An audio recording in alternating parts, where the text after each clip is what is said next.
जी अस्सलाम वालेकुम जी, आवाज़ आ रही है।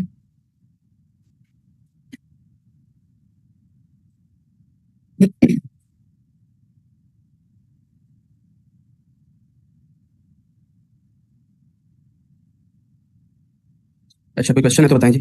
ग्रुप में मैंने आज नोट्स शेयर कर दिए थे, ये अब अपडेटेड नोट्स हैं। और जो पिछले वाले नोट्स हैं ना, वो आप अपने पास से रिमूव या डिलीट कर दें अपने पास से। उनको यूज़ ना कीजिएगा, ठीक है, क्योंकि चेंजेस आई हुई हैं काफ़ी सारी।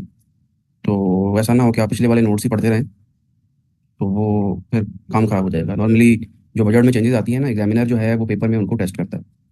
तो यानी जो अपकमिंग अटैम्प्ट होती है ना बजट के बाद, उसमें नॉर्मली जो बजट में चेंजेस आई होती हैं वो एग्जामिनर लाजमी पेपर में टेस्ट करता है। तो इसीलिए हमेशा ये रिकमेंड किया जाता है कि टेक्स्ट की बुक आप तभी परचेज करें जब आपकी अटेम्प्ट हो, ठीक है। तो जो आपके पास अगर पुरानी बुक है, यानी इस दफ़ा जो बुक है वो 12th एडिशन होगा। अगर आपके पास 11th एडिशन या उससे कोई पुराना वर्जन है तो वो एप्लीकेबल नहीं है इस अटेम्प्ट के लिए, ठीक है। उसको यूज़ ना कीजिएगा। अगर आप उसको यूज़ करेंगे तो ऑब्वियसली रिस्क आपका अपना है। हो सकता है दो चार नंबर जो आप उसकी पुराने कॉन्सेप्ट की बेस पे लिख के आए हैं वही आपके पासिंग में और फेलियर में डिफरेंस हो।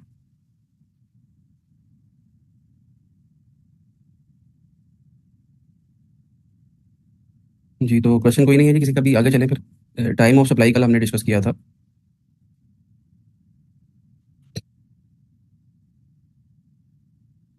अच्छा, ये एक चीज़ जो है ये शायद मेरे ख्याल में मैं फर्स्ट डे पे नॉर्मली स्टूडेंट्स को बता दिया करता हूँ, लेकिन मुझे मुझे लग रहा है कि एक दो क्वेश्चन मैंने अभी पढ़े हैं तो वहाँ से देख के मुझे लग रहा है कि शायद मैं पहले दिन बताना भूल गया हूँ। वो मैं ज़रा आपको पहले बता दूँ जी।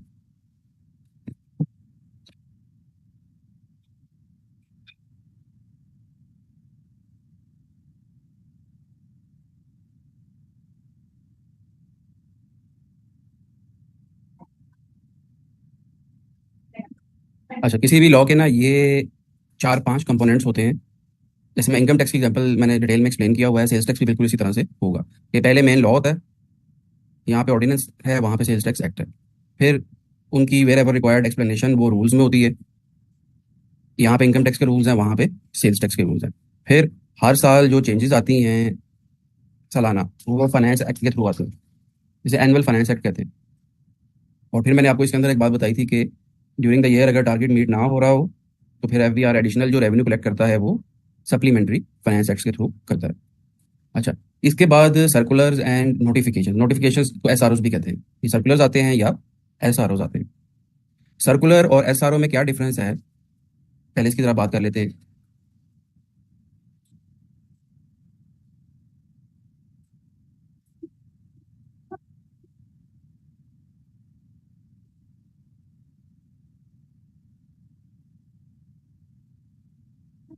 ये है जी सर्कुलर।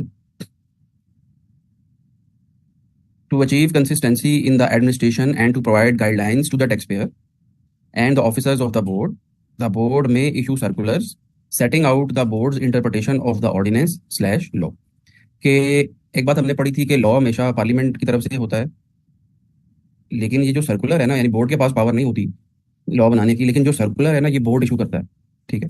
अच्छा, बोर्ड किस रीज़न की वजह से इशू करता है कि बोर्ड अगर किसी लॉ की प्रोविजन में कोई इंटरप्रिटेशन का इशू आ रहा हो ना, तो बोर्ड फिर एक सर्कुलर इशू करके अपनी क्लैरिफिकेशन दे देता है कि हमारे ख्याल में ये जो सर्कुलर, ये जो लॉ की प्रोविजन है इसकी इंटरप्रिटेशन ये है, ठीक है। वो जो इंटरप्रिटेशन है वो जो डिपार्टमेंट के ऑफिसर्स हैं, यानी जो कमिश्नर्स हैं या उनके अंडर जो स्टाफ है उन पे भी बाइंडिंग होती है, क्योंकि वो जाहिर सी बात है कि जो कमिश्नर्स हैं या चीफ कमिश्नर्स हैं, एडिशनल कमिश्नर, ये सारे जो हैं ये सबॉर्डिनेट हैं बोर्ड के। Board is the highest income tax या sales tax authority in Pakistan. तो जो भी इंस्ट्रक्शंस बोर्ड इशू करेगा वो डिपार्टमेंट पे तो बाइंडिंग है ही है। लेकिन अब अगला क्वेश्चन ये राइज होता है कि भाई बोर्ड के पास, आपने एक बात बताई थी कि बोर्ड के पास तो पावर नहीं है लॉ बनाने की।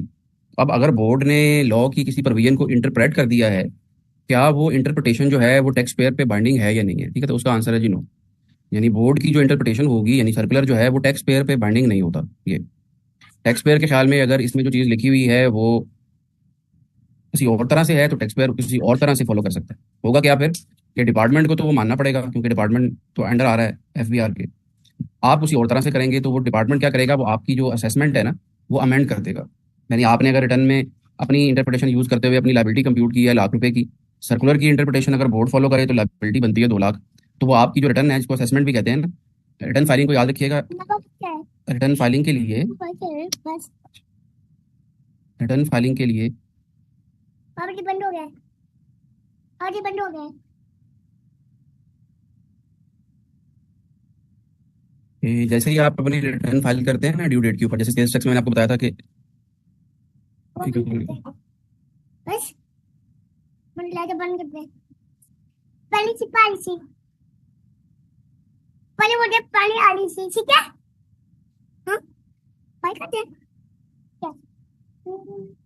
जैसे ही आप अपनी ड्यू डेट के ऊपर रिटर्न फाइल करते हैं ना, तो आपकी असेसमेंट हो जाती है। ये बात आपने याद रखनी है, ठीक है। असेसमेंट का मतलब कि जो चीज़ आपने डिक्लेयर की होती है ना अपनी रिटर्न में, टैक्सेबल इनकम डिक्लेयर की है और उसके ऊपर अपनी लायबिलिटी कंप्यूट की है, एफबीआर उसको एज इट इज एक्सेप्ट कर लेता है, वो आपकी असेसमेंट हो जाती है। फिर अगर एफबीआर आपकी जो टैक्सेबल इनकम और लायबिलिटी आपने डिक्लेयर की है उससे डिसएग्री करे, तो फिर वो आपकी असेसमेंट को अमेंड कर सकता है जी। आप कब तक अमेंड कर सकता है? 5 साल तक का टाइम है, ठीक है।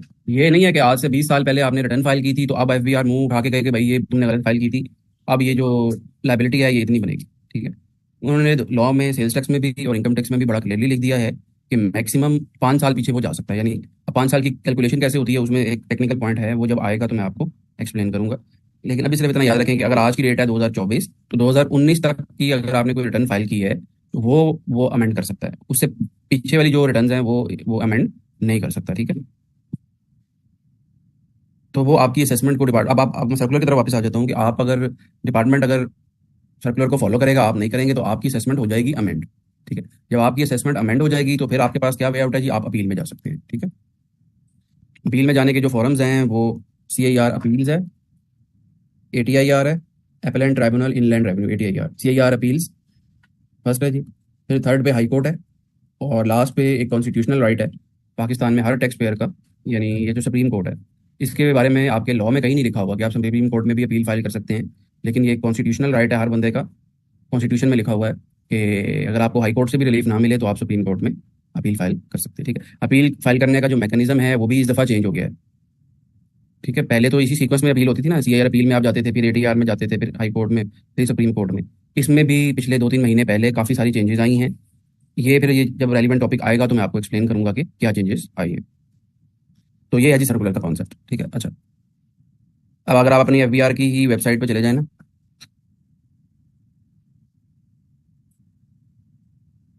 तो इस पे अगर आप जाके देखेंगे तो ये सर्कुलर्स पड़े हुए हैं जी काफ़ी सारे।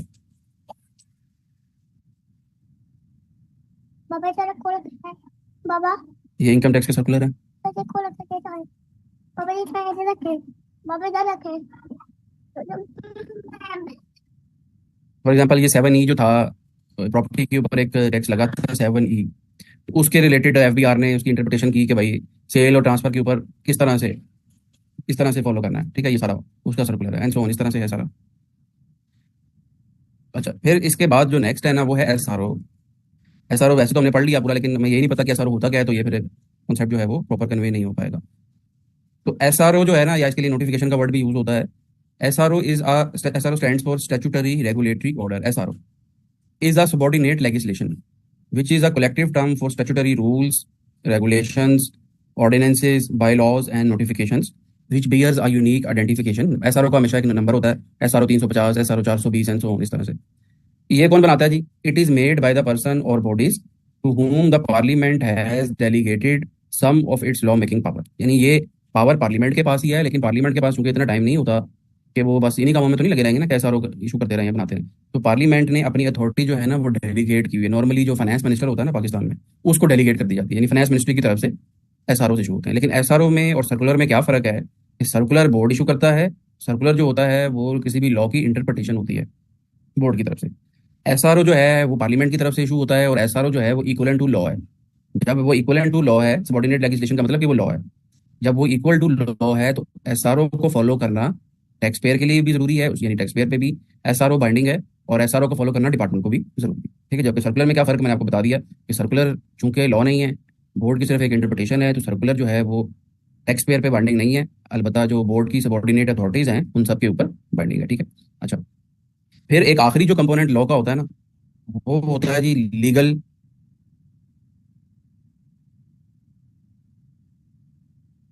Legal decisions of the courts. Practically इनकी बहुत ज़्यादा सिग्निफिकेंस है। कल को अगर आप प्रैक्टिस करेंगे, अपनी फर्म बना लेंगे या किसी फर्म में टैक्स डिपार्टमेंट में काम करेंगे, या इवन इंडस्ट्री में टैक्स डिपार्टमेंट में जाएंगे, तो वहाँ पे जो केस, इनको केस लॉज भी कहते हैं, कि जो डिफरेंट एपलेंट फॉरम्स जो मैंने आपको बताए हैं ना, ये वाले स्पेशली जो हायर एपलेट फॉर्म्स है जिसमें हाई कोर्ट और सुप्रीम कोर्ट आता है, कि हाई कोर्ट और सुप्रीम कोर्ट के जो लीगल जो केसेस है ना, डिसाइडेड केसेस, वो फिर एज अ प्रेसिडेंट के तौर पे यूज होते हैं फ्यूचर में, कि हाई कोर्ट ने अगर एक इशू के ऊपर डिसाइड कर दिया तो फिर वो इशू जो है वो फ्यूचर में भी एज अ रेफरेंस बन जाता है। फिर लोग जब उसी इशू को दोबारा, वो इशू अराइज होता है तो कोर्ट में फिर वो उस केस लॉ को कोर्ट किया जाता है कि भाई हाई कोर्ट में ये केस लॉ, ये केस पहले आ चुका है जिसमें ये एग्जैक्ट यही वाला इशू था और ये टैक्स पेयर की फेवर में हो गया था, या ये इशू जो है सुप्रीम कोर्ट से डिपार्टमेंट की फेवर में हो गया था। तो केस लॉज की अंडरस्टैंडिंग प्रैक्टिकल पॉइंट व्यू से बहुत ज़रूरी है जी। लेकिन आपके फाइनल लेवल में एग्जामिनर ने इतनी आप लोगों से रायत बरती हुई है जी, उसने कहा है कि जो केस लॉज हैं वो आपके सिलेबस का पार्ट नहीं है, ठीक है, पहली चीज़ तो हमने केस लॉज नहीं पढ़ने क्या है, ना मैंने बुक में दिए हुए हैं, पहली चीज़। दूसरी चीज़, अब अगला सवाल ये है जी कि जो कि लॉ में तो हर रोज़ चेंजेस आते रहती हैं। अब ये जो ताजिर दोस्त स्कीम मैंने आपको बता रहा था, इसमें चेंजेस आई हैं, कल दोबारा एक नया एसआर आ गया है। मैंने पहले आपको बताया था ना कि ताजिर दोस्त स्कीम जो है वो सिर्फ 6 शहरों पे पहले उन्होंने लगाई थी, अब मेरे ख्याल में उन्होंने कितने शामिल किए हैं जी, देखिए किसी ने, मुझे आज ही किसी ने समरी भेजी है, मैंने पढ़ी नहीं है क्योंकि मेरे पास टाइम ही नहीं था। मैं एक सेकंड अभी ओपन कर लूंगा।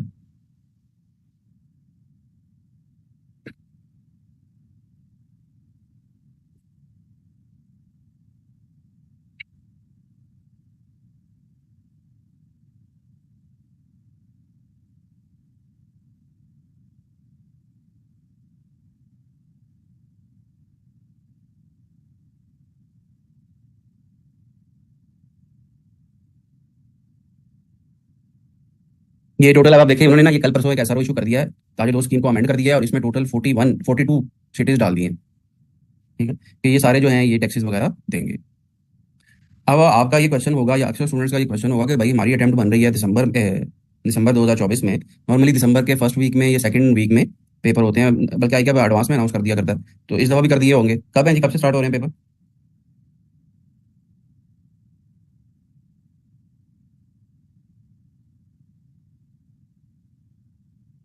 3 दिसंबर से, ठीक है।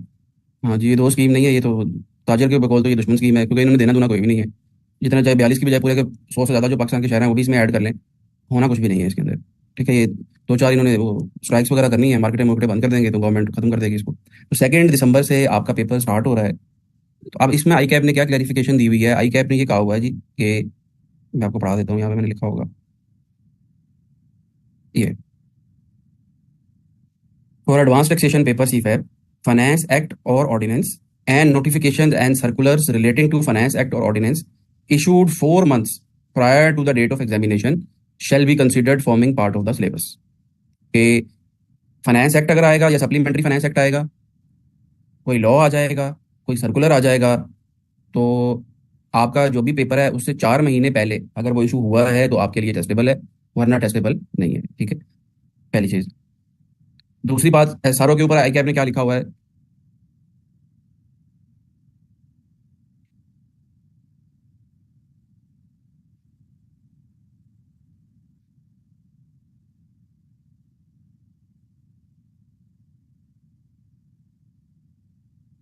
इधर से देख लेते हैं डायरेक्ट जायज के।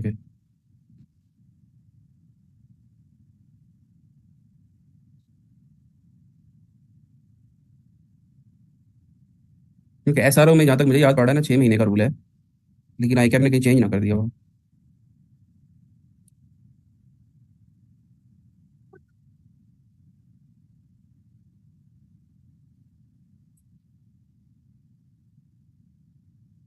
पापा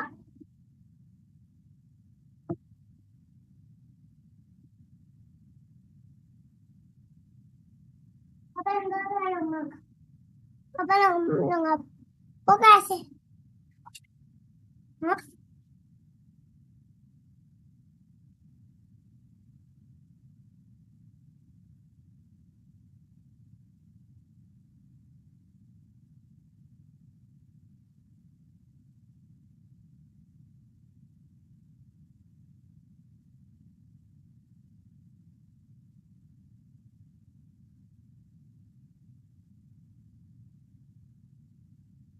अच्छा, यहाँ पे तो गायब कर दिया इन्होंने सिलेबस में से, ये कहीं और दिया हुआ है मेरे ख्याल में।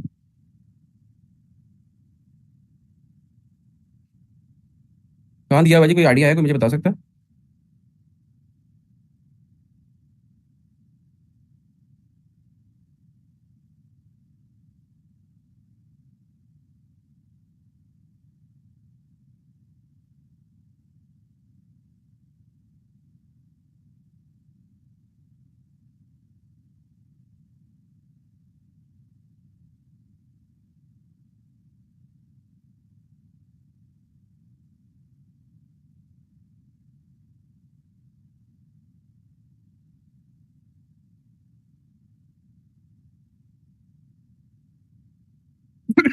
चलें, वो आप रेलिवेंट जगह से देख लीजिएगा, ये मैंने ऑब्वियसली देख के लिखा होगा।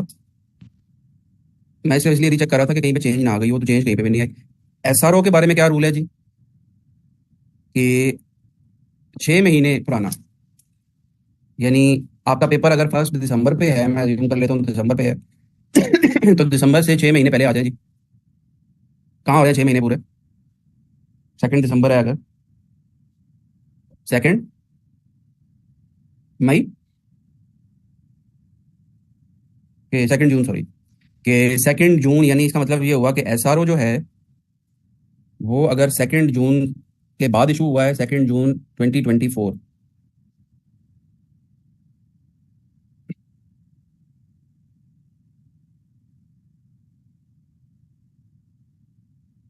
तो वो टेस्टेबल नहीं है।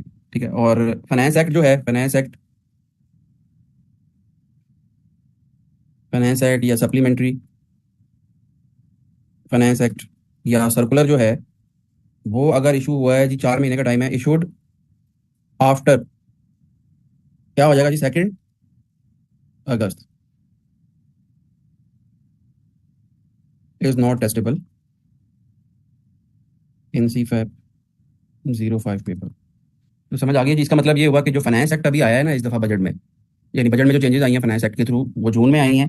30 जून के ऊपर नॉर्मली वो होता है बजट अप्रूव, लेकिन वो आपके 4 महीने का चूंकि रूल है, तो वो आपके पेपर में टेस्टेबल है। इसी तरह से कोई सर्कुलर आ जाएगा ड्यूरिंग द ईयर अगस्त तक, 31 जुलाई तक या 2 अगस्त तक आप कर लें, तो वो आपके पेपर में टेस्टेबल है। अलबत्ता ये जो आप ताजिर दोस्त स्कीम के थ्रू जो चेंजेस आई हैं, कल एसआरओ आया है, वो एसआरओ के थ्रू आई हैं चेंजेस, क्या ये आप पे टेस्टेबल हैं या नहीं है जी? क्या आंसर है इसका?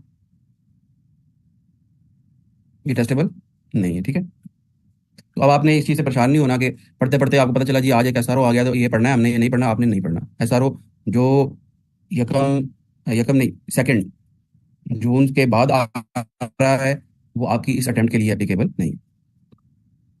कोई क्वेश्चन है यहाँ तक किसी का तो बताएं जी।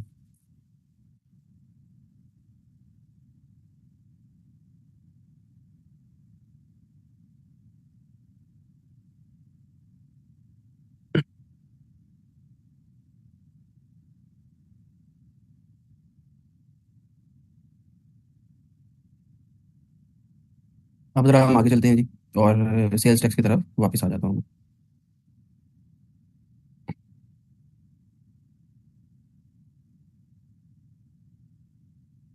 और नेक्स्ट टॉपिक है जी हमारा, change in rate of tax. ये कॉन्सेप्ट क्या है जी, कि सेल्स टैक्स का जो रेट है अगर वो चेंज हो जाए, ये भी बड़ा एक फ्रीक्वेंट फिनोमेना है पाकिस्तान के अंदर, कि आज सेल्स टैक्स का रेट नॉर्मल जो है वो 18% है, हो सकता है कल को एसआरओ आ जाए और सेल्स टैक्स का जो रेट है वो कल से 19 हो जाए।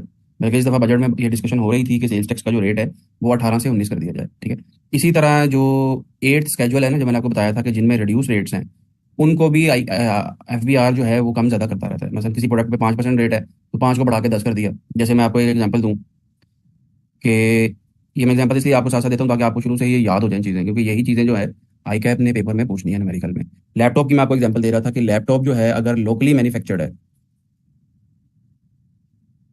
जो हमने पढ़ा था कि एग्जाम्पशन है, तो लोकली कोई मैन्युफैक्चर करता है जी लैपटॉप पाकिस्तान में? बताएं जरा, किसी लोकल कंपनी का है लैपटॉप पाकिस्तान में? कभी गुजरा है? मेरी नज़र से तो कभी नहीं गुजरा किसी का भी। तो अच्छा, बल्क में इंपोर्ट करके, लेकिन वो बल्क में इंपोर्ट करके तो इंपोर्टेड में आ जाएगा ना, वो मैन्युफैक्चर्ड थोड़ी होगा। अच्छा, डिफरेंट पार्ट्स को अच्छा ठीक है, तो किस नाम से सेल कर रहे हैं, कोई आइडिया? मैं तो नॉलेज पर्पस के लिए पूछ रहा हूँ, कौन बेच रहा है इस तरह का? कोई ब्रांड है इस तरह का पाकिस्तान में?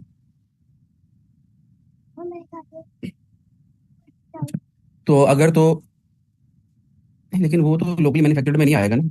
लोकली मैन्युफैक्चर्ड का मतलब ये होता है कि आप खुद ये जो सारे कंपोनेंट्स हैं ना, ये यहाँ पे असेंबल करके फिर उनको सेल करते हैं, जैसे ये गाड़ियों वाले करते हैं ना, होंडा वाले या सुजुकी वाले या किया वाले या एमजी वाले, के वो डिफरेंट कंपोनेंट्स जो हैं वो बाहर से इंपोर्ट करते हैं और फिर यहाँ पे असेंबल करके उनको, और फिर गाड़ी बना के व्हील वगैरह लगा के पेंट पूंट करके फिर बेचते हैं। वो मैन्युफैक्चरिंग में आता है। अगर आप बाहर से सेकंड हैंड लैपटॉप स्क्रैप के तौर पे जो बाहर के गोरे जो हैं वो फेंक फूंक देते हैं, वो बाहर से लाके यहाँ पे इसकी रिफर्बिशमेंट वगैरह करके बेच रहे हैं, तो आप मैन्युफैक्चरर नहीं है। ठीक है,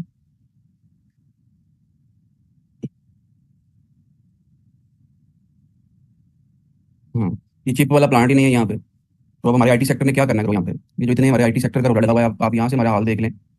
इंडिया वाले तो पता नहीं कहाँ पहुँच गए हैं, एवं नहीं पहुँच गए वो गूगल के सीईओ, पता नहीं कौन कौन सी कंपनियों के सीईओ हैं उनके। और उनकी जो एक्सपोर्ट्स हैं मेरे ख्याल में वो, हमें पाकिस्तान की जितनी टोटल एक्सपोर्ट्स हैं ना, उससे 3 गुना या 4 गुना जो है उनकी सिर्फ आईटी की एक्सपोर्ट्स हैं। तो हमारे यहाँ लैपटॉप ही नहीं बनाना आता किसी को, और इसी तरह का हमारा लेवल एक्सपोर्ट का होगा। तो फिर इंसेंटिव वाइज तो बहुत किया हुआ है गवर्नमेंट ने आईटी सेक्टर को, लेकिन वो ऐसा उस तरह से ग्रो नहीं किया हुआ हमारे आईटी सेक्टर में। अच्छा, अगर लैपटॉप आपका इंपोर्टेड है जी, जो कि ज़्यादातर केसेस हैं पाकिस्तान में, तो उन्होंने इंपोर्टेड लैपटॉप को इस दफ़ा डाला हुआ है जी 8 स्केजुअल में। इस दफ़ा क्या, शुरू से डाला हुआ है। और उसके ऊपर फाइनेंस एक्ट 2024 में अब चेंज किया ही है उन्होंने, रेट जो है इंक्रीज कर दिया है फ्रॉम 5 to 10। यानी अब अगर आप इंपोर्टेड लैपटॉप बाहर से इंपोर्ट करोगे, 10% दोगे, यहाँ पे बेचोगे तो 10% लगेगा। लेकिन अगर लोकली मैन्युफैक्चर्ड है तो सेल्स टैक्स की एग्जाम्पशन, यानी लोकल सेक्टर को बूस्टअप करने के लिए उन्होंने ये एग्जाम्पशन दी हुई। तो बताने का पर्पज आपको ये था कि इस तरह की बेतहाशा एग्जाम्पल्स हैं जिसमें टैक्स का जो रेट है, स्पेशली फाइनेंस एक्ट जब आता है ना, तो चेंज हो जाता है डिफरेंट आइटम्स पे। अब ये जो इंपोर्टेड लैपटॉप जिस बंदे ने खरीदा होगा, अब आपको पता है कि सेल्स टैक्स जो है वो कंजम्पशन बेस्ड नहीं है। इस पॉइंट, ये जो मैं आपको भी लाइन बोली कि सेल्स टैक्स कंजम्पशन बेस्ड नहीं है, इसका मतलब क्या है? इसका मतलब ये है कि आपने परचेजेस की।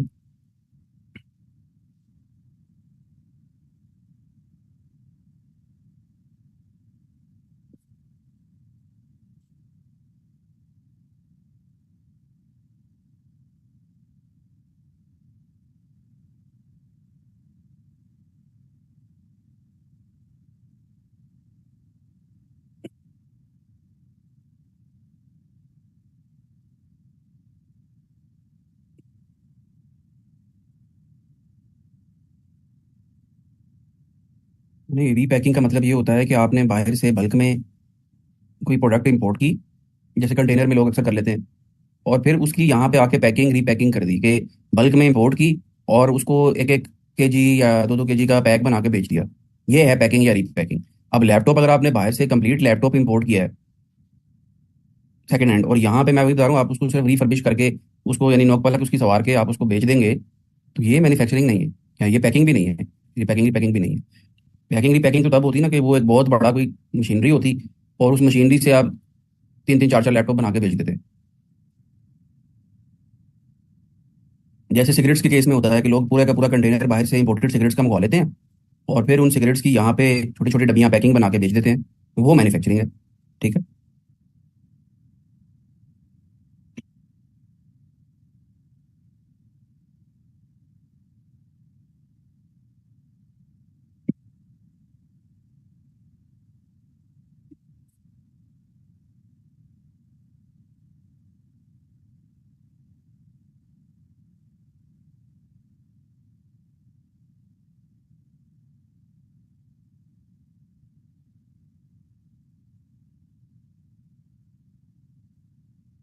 लेट्स सपोज ये एक डाटा अवेलेबल है कि आपने परचेजेस की, लैपटॉप्स की एग्जांपल ले लेते हैं, इंपोर्टेड लैपटॉप्स की। आपने इंपोर्टेड लैपटॉप किसी से खरीदा, 100 क्वांटिटी आपने खरीदी।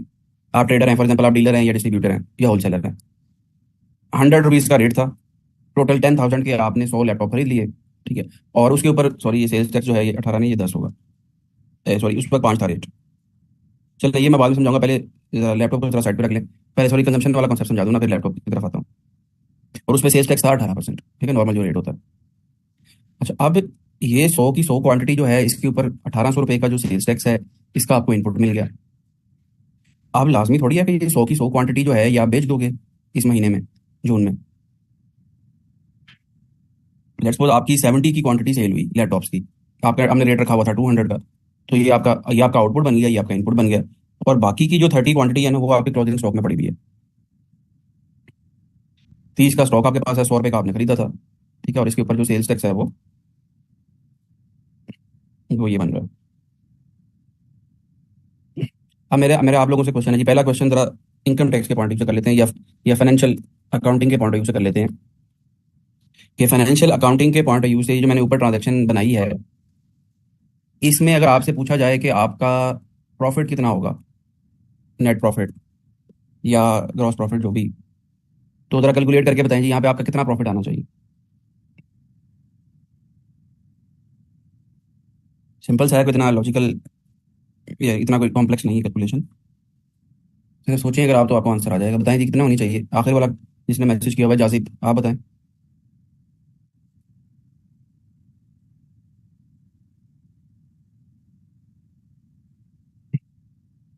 हाँ जी 7,000। ऐसे ही आप बनाते हैं ना फाइनेंशियल स्टेटमेंट्स के परचेजेस, सॉरी ओपनिंग स्टॉक जो कि इसमें नहीं है तो मैंने इग्नोर कर रहा हूँ, plus purchases minus closing stock. आपकी जो कॉस्ट ऑफ सेल है वो है जी ये, ठीक है, ये आपकी कॉस्ट ऑफ सेल है। सेल आपकी 14,000 है तो माइनस 7,000, ये 7,000 जो है ये आपका ग्रॉस प्रॉफिट है। यानी लाइक वाइज कंपेरिजन होता है क्वांटिटेटिव, यानी क्लोजिंग स्टॉक को आप इस वजह से माइनस करते हैं कि क्वांटिटी का क्वांटिटी से कंपैरिजन हो जाए। कि आपने अगर 7,000 700 क्वांटिटी बेची है, 70 क्वांटिटी बेची है, तो कॉस्ट भी फिर 70 की लेनी है ना। अगर आप कॉस्ट जो है वो 100 की ले लोगे तो मैचिंग नहीं होगी, यानी प्रॉफिट गलत निकल आएगा। ठीक, इसको कहते हैं कंजम्पशन बेस्ड। ठीक है, अकाउंटिंग में भी इसी तरह से होता है, और इनकम टैक्स में जब आपने प्रॉफिट निकालना होता है, इनकम टैक्स में भी ऐसे ही होता है लॉजिकली। लेकिन सेल्स टैक्स की अगर मैं बात कर लूँ तो सेल्स टैक्स में आपका इनपुट कितना होगा जी बताएं। अब एक बंदा ये कह सकता है कि भाई मेरा इनपुट कितना होगा, 1,800 माइनस 540, और आउटपुट मेरा होगा ये, तो मेरा बैलेंस पेबल ये निकलेगा।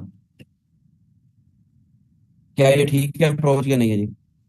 और एक बंदा कहेगा नहीं भाई ये अप्रोच वन है, सेकंड बंदा कहेगा नहीं भाई ये तो गलत अप्रोच है। जितनी तुमने परचेजेस की वो तुम्हारा इनपुट है, जितनी तुमने सेल की वो तुम्हारा आउटपुट है, तो ये तुम्हारा पेपर लिखना चाहिए। आप जरा मुझे कुछ सोच के बताएं जी कौन सी वाली अप्रोच ठीक है। अप्रोच वन में आप 70 की क्वांटिटी का इनपुट 70 की क्वांटिटी के आउटपुट से मैच कर रहे हैं, जबकि अप्रोच टू में आप 100 की क्वांटिटी का इनपुट 70 की क्वांटिटी के आउटपुट से मैच कर रहे हैं। कैफ लेवल पे आप सब लोगों ने पढ़ लिया होगा, और मुझे पता है ज़्यादातर लोग किस तरह से पढ़ते हैं, इसलिए मुझे पता था कि ज़्यादातर लोगों को गलत ही जवाब देंगे।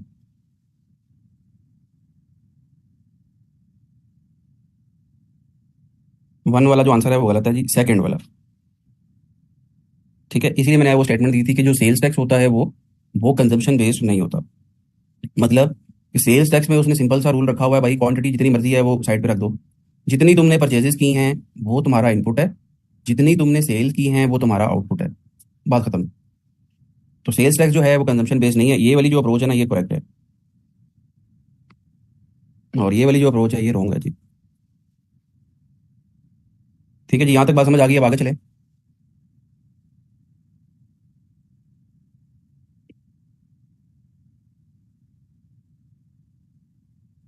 अब आगे चलते हैं। इसका मतलब ये हुआ कि आपका जो क्लोजिंग स्टॉक होता है, यानी इस एग्जांपल में ये 30 की क्वांटिटी का क्लोजिंग स्टॉक, इसके ऊपर इनपुट आपने ऑलरेडी क्लेम कर लिया हुआ है। ठीक है, अब जब लेकिन ये आपके पास अभी भी स्टॉक में पड़ा हुआ है जब ये आपके पास अभी भी स्टॉक में पड़ा हुआ है, तो जब आप इसके ऊपर आउटपुट कब पे होगा जी बताएं। एफबीआर को सेल्स टैक्स कब पे करेंगे?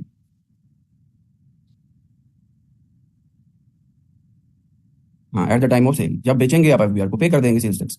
अब यहाँ तक अगर आपको बात समझ आ गई है, अब ये चेंज इन रेट का कॉन्सेप्ट आ जाएगा जी, कि अब आ गया जी जुलाई 2025, 24 सॉरी, लैपटॉप, या लैपटॉप को छोड़ दें, वैसे बात कर लेते हैं। उसने कहा कि भाई अब सेल्स टैक्स का जो रेट है ना वो 19 हो गया है। बजट में कहा कि 18 की बजाय 19 हो गया रेट, जनरल रेट। अब जब आप ये 30 की क्वांटिटी सेल करेंगे, ये 30, और सेल वैल्यू थी आपकी 200, ये, तो अब आप जो एफबीआर को आउटपुट देंगे वो 18% पे देंगे या 19 पे देंगे, बताएं जी क्या आंसर होना चाहिए। अगर तो इसके अंदर लॉ में कोई सेक्शन ना होता तो हर बंदे ने अपनी अपनी इंटरप्रिटेशन करनी थी। ठीक है, टैक्स पेयर ने क्या कहना था, उसने कहना था भाई जब मैंने खरीदा था ना स्टॉक, उस वक्त जो रेट था वो था 18, अब जब मैं बेचूंगा तो मैंने दिया 18 हुआ है, मैं भी आगे चार्ज 18 ही करूंगा। ठीक है, एफबीआर ने कहना था नहीं भाई, जब तुमने खरीदा था उस वक्त का रेट 18 था, लेकिन अब जब तुम सेल कर रहे हो तो अब रेट 19 हो गया है, अब मुझे सेल वाले दिन का जो रेट है ना वो दो।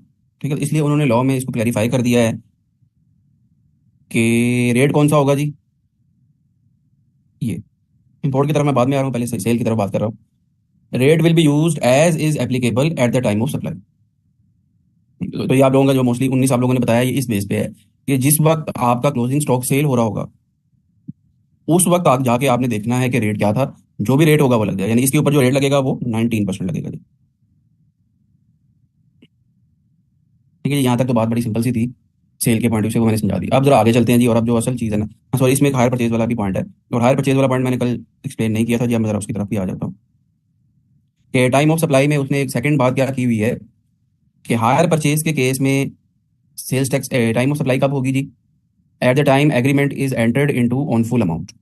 अब जरा इस बात को समझिएगा कि हायर परचेज किसे कहते हैं। हायर परचेज ये जो आपका इंस्टॉलमेंट वाला काम है ना, सिंपल वर्ड्स में इंस्टॉलमेंट बिजनेस।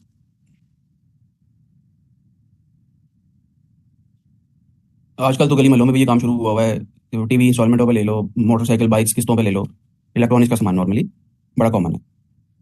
अच्छा, अब इंस्टॉलमेंट वाले बिजनेस में क्या होता है, लेट्स सपोज जी वो एक बाइक है या एक टीवी है जिसकी कॉस्ट है ₹1,00,000। ज़्यादातर पठान लोग ये काम करते हैं, तो मैं उन्हीं की एग्जाम्पल दे रहा हूँ कि पठान ने ₹1,00,000 का टीवी इंस्टॉलमेंट पे खरीदा। अगर आप फौरन उसे लेना चाहोगे तो आपको ₹1,00,000 देना पड़ेगा, आपके पास ₹1,00,000 नहीं है। आप उसे कहते हो यार मैं इसे महीने के 10-10 हज़ार रुपये ले लेना, वो कहेगा ठीक है भाई, मैं 12 किस्तें कर देता हूँ इसकी 12 इंस्टॉलमेंट्स, 10-10 हज़ार रुपये की।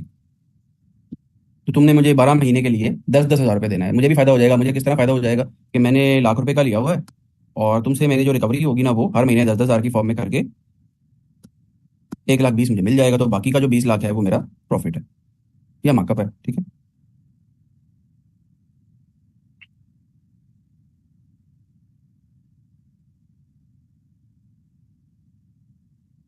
तो अब वो जो पठान की मैं एग्जांपल दे रहा हूँ कि उसको, अब सवाल यह है कि पठान ने हर महीने जो उसको 10,000 रुपये आ रहा है टीवी की सेल के अगेंस्ट, हर महीने उस 10,000 रुपये पे 18% देना है, या इमीजिएटली जब उसने वो एग्रीमेंट किया आपके साथ कि मैं तुम्हें ₹1,00,000 का जो टीवी है वो 1,20 पे दे दूंगा, उसी वक्त देना है। उधर जी बाबा है, मारो अच्छी बाबा। आसान जरा खत्म हो जाएगी।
ठीक है, वो अच्छा हंसी ना।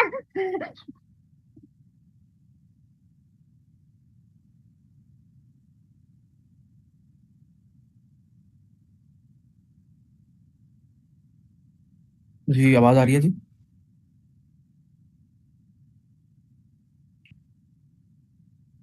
अच्छा, तो इसके बारे में ना अब अगेन उसने लॉ में बड़ा क्लियरली लिख दिया है कि हायर परचेज के केस में immediately eight the time of agreement आपने पूरी की पूरी अमाउंट पे सेल्स टैक्स दे देना है, ठीक है। अब पूरी की पूरी अमाउंट में अगला क्वेश्चन कि पूरी की पूरी अमाउंट कितनी है, क्या ₹1,00,000 है या 1,20,000 है? अगर मिलना तो उसको 1,20,000 है, ₹1,00,000 कॉस्ट है, बाकी का जो 20,000 है वो मार्कअप है, टोटल उसको 1,20,000 12 किस्तों पे मिलना है। इसके बारे में हमेशा आप याद रख लेना, आपने ये भी एक लॉ है जी सेल्स टैक्स का कि मार्कअप के ऊपर सेल्स टैक्स कभी भी चार्ज नहीं होता,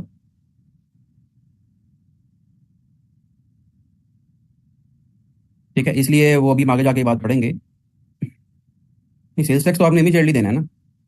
वो ₹1,00,000 भी आपको इमीडिएटली नहीं हो रहा रियलाइज, वो भी आपको 12 किस्तों पे ही हो रहा है, लेकिन ₹1,00,000 पे तो आप दे रहे हो ना इमीडिएटली। मैं वही कह रहा था कि फिर हो सकता, ये भी तो कह सकता था ना FBR के 1,20,000 पे दो इमीडिएटली, हालांकि मिल तो आपको एक एक बीस ही रहे हैं ना। तो ये मैं आपको बता रहा था कि जो मार्कअप का एलिमेंट है उसके अंदर, उसके ऊपर सेल्स टैक्स चार्ज नहीं करना कभी भी, चाहे वो हायर परचेज का एग्रीमेंट हो, चाहे आपकी नॉर्मल सेल हो। नॉर्मल सेल में कैसे मार्कअप चार्ज होता है? कभी देखा जी आपने, अपने आपकी कंपनी ने, या कभी आपने ऑडिट में जाके तो देखा हो कि आपका जो कंपनी है, आपका जो क्लाइंट है, वो सेल वैल्यू में मार्कअप भी चार्ज कर रहा हो? या ऐसे आपने अकाउंटिंग वगैरह में पढ़ा हो कि सेल वैल्यू में मार्कअप क्यों चार्ज होता है? हाँ, यहाँ पे उसको अपनी जेब से देना पड़ेगा। तो सेल्स टैक्स जो है वो ज़्यादातर जो बिजनेसमैन है वो अपनी जेब से ही देते हैं ना। यानी क्रेडिट सेल ज़्यादातर बिजनेस में, जो बड़ी बड़ी कंपनीज है ना, वहाँ पे सेल फॉरेन कैश में नहीं होती। मास बाय कुछ दो चार बड़े बड़े सेक्टर्स के, बाकी ज़्यादातर सेक्टर में सेल आपको क्रेडिट पे करनी पड़ती है। यदि आज आपने सेल कर दी तो आपको पैसे तो नहीं आ जाते, पैसे आपको 2-4 महीने के बाद आएंगे।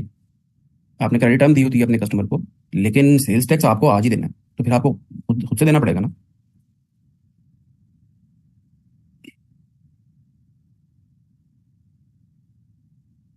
अच्छा, इसी तरह सेल के केस में कैसे होता है, मैं आपको वो एक्सप्लेन कर रहा था कि आप ना क्रेडिट टर्म देते हो अपने कस्टमर को। आप अपने कस्टमर, नॉर्मली बिजनेस में क्या होता है, क्रेडिट टर्म होती है। आप अपने कस्टमर को कहते हो कि भाई मैं तुम्हें सेल कर रहा हूँ, और क्रेडिट टर्म है 2 महीने की, 2 मंथ्स। यानी 2 महीने तक अगर तुम मुझे पेमेंट कर दोगे तो कोई मसला नहीं है। 2 महीने के बाद अगर पेमेंट करोगे आफ्टर 2 मंथ्स, तो तुम्हें पेनल्टी लगेगी at the rate of 10%। Example, for example, penalty क्यों नहीं भाई, इसको मार्कअप ही लिख लें, अब हमें मार्कअप लगेगा। ठीक है। तो अब ऐसे कुछ ऐसे कस्टमर होंगे जिन्होंने आपको 2 महीने में पेमेंट नहीं की। जब उन्होंने आपको 2 महीने में पेमेंट नहीं की तो फिर आप उसको मार्कअप चार्ज करोगे। तो बास केसेस में ज़्यादातर ऐसा नहीं होता, लेकिन बास बिजनेसेस में सेल की प्राइस में मार्कअप भी शामिल होता है। तो अगर सेल की प्राइस में मार्कअप शामिल है, आपने मार्कअप को एक्सक्लूड करना है, ये बात याद रखिएगा। चाहे हायर परचेज का बिजनेस है, चाहे अदर देन हायर परचेज है, markup is to be excluded. और जो लाख रुपया है हायर परचेज के केस में, उस पर इमीडिएटली आपने सेल्स टैक्स पे कर देना है। रिकवरी आपको हालांकि अभी नहीं हुई, यानी आपको खुद से देना पड़ेगा। आप जब दे देंगे तो ऑब्वियसली जो बाय कर रहा है उसका इनपुट है, आपका क्या है, आउटपुट है। यहाँ तक बात क्लियर है जी, आगे चलें।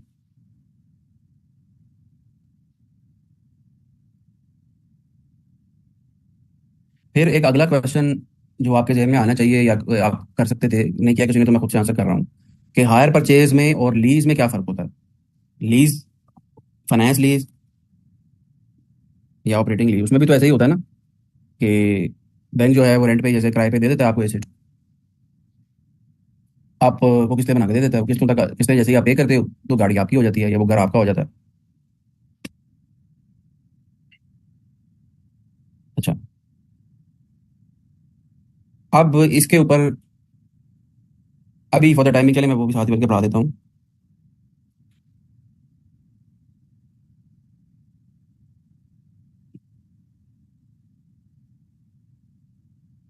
ये बेसिकली ना, ये इसका जवाब ना सप्लाई की डेफिनेशन में है। जब हमने बेसिक कॉन्सेप्ट पढ़ने स्टार्ट किए थे तो मैंने आपको बताया था कि 3 चीज़ें प्रेजेंट होनी चाहिए। टैक्सेबल सप्लाई होनी चाहिए, टैक्सेबल एक्टिविटी होनी चाहिए, और एक तीसरा एलिमेंट उसके अंदर क्या होना चाहिए कि रजिस्टर्ड पर्सन उसको करे। रजिस्टर्ड पर्सन हमने डिटेल में पढ़ लिया, टैक्सेबल एक्टिविटी पढ़ ली। टैक्सेबल सप्लाई में उसने 2 चीज़ें बात की हुई थी कि गुड्स, टैक्सेबल गुड्स होनी चाहिए और उसकी सप्लाई होनी चाहिए। तो टैक्सेबल गुड्स, गुड्स तो मैंने आपको बता दी क्या होती हैं, और टैक्सेबल कौन सी गुड्स हैं वो भी आपको बता दी। यानी कि 6th स्केड्यूल के अलावा बाकी जितनी भी गुड्स हैं पाकिस्तान में, चाहे वो 1 लाख उनका नंबर ही क्यों ना हो, वो सारी की सारी टैक्सेबल है, उनके ऊपर सेल्स टैक्स लगेगा। एक आखिरी चीज़ जो इसके अंदर रह गई है ना, वो है सप्लाई। कि सप्लाई होगी टैक्सेबल गुड्स की तो ही टैक्सेबल सप्लाई बनेगी, सिंपल वर्ड्स में। ठीक। तो सप्लाई की डेफिनेशन उसमें लॉ में अलहदा से दी हुई है। ठीक है। उसमें जाके वो कहता है जी आपने सेल कर दी, ये तो बड़ी सिंपल सी बात है, आपने अपनी प्रोडक्ट बेच दी, सप्लाई हो गई। ठीक है। आपके और मेरे माइंड में इमीडिएटली सप्लाई को वर्ड वर्ड पढ़ के जो आता है वो सेल का मतलब आता है। असल चीज़ें इसके बाद हैं जी। Other transfer of the right to dispose goods as owner. आपने राइट ट्रांसफर कर दिया है गुड्स का, to dispose goods as owner. यानी इसकी एग्जांपल क्या है जी, आपने पैसे नहीं लिए, आपने सेल नहीं की, आपने किसी को फ्री सैंपल के तौर पे गुड्स दे दिए हैं, किसी को गिफ्ट के तौर पे गुड्स दे दिए हैं। ठीक है। तो ये भी सेल है, या ये भी सप्लाई है। और तीसरी बात वो इसके अंदर करता है कि जो हायर परचेज है ना, वो भी सप्लाई है। ठीक है। तो यहाँ पे जवाब है बेसिकली। इससे आगे वाली जो बातें हैं ना वो मैं बाद में पढ़ाऊंगा, एंड इंक्लूड्स इसके आगे वाली। अभी सिर्फ ये 3 बातें याद रखें कि आपने सेल कर दी, आपने राइट ट्रांसफर कर दिया to dispose goods as owner, यानी एक्सचेंज कर दिया या गिफ्ट वगैरह दे दिया या फ्री सैंपल के तौर पे दे दिया, या हायर परचेज का एग्रीमेंट हो गया तो सप्लाई हो जाएगी। तो अब हायर परचेज को चूंकि उसने स्पेसिफिकली सप्लाई की डेफिनेशन में डाला हुआ है, तो उसके ऊपर सेल्स टैक्स लगता है। ठीक है। फाइनेंस लीज के केस में अब आपको पहले 2 चीज़ों में आना है। जब बैंक आपको एसेट लीज पे देता है, गाड़ी आपने लीज पे ले ली बैंक से, क्या सेल हुई है? नहीं हुई सेल। ठीक है। क्या बैंक ने राइट ट्रांसफर कर दिया है आपको टू डिस्पोज गुड्स कि आप गाड़ी बेच सकते हैं आगे? नहीं बेच सकते, ठीक है। इसलिए ये जो फाइनेंस लीज है या ऑपरेटिंग लीज में तो वैसे रेंटल पे होता है, बल्कि ऑपरेटिंग लीज तो मेरे ख्याल में अब खत्म ही हो गई है स्टैंडर्ड के अकॉर्डिंगली, जैसा ही है।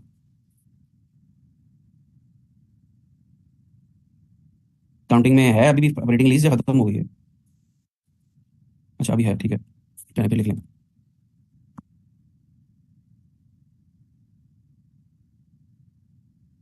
ऑपरेटिंग लीज में तो वैसे ही आप रेंटल पे करते हैं ना, तो इसका मतलब ये हुआ कि फाइनेंस लीज और operating lease not chargeable to sales tax.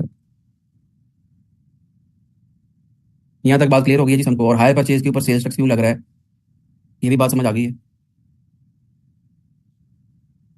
आगे चलें।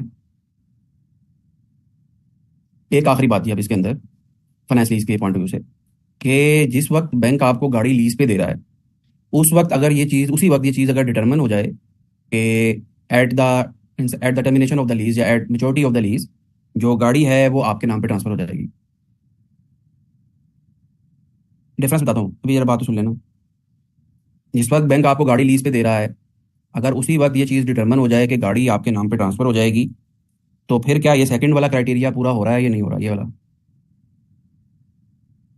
क्या आपको राइट मिल गया है गाड़ी को बेचने का? अगरचे आप 3-4 साल के बाद ही बेच सकेंगे, लेकिन राइट तो मिल गया है ना उसी वक्त।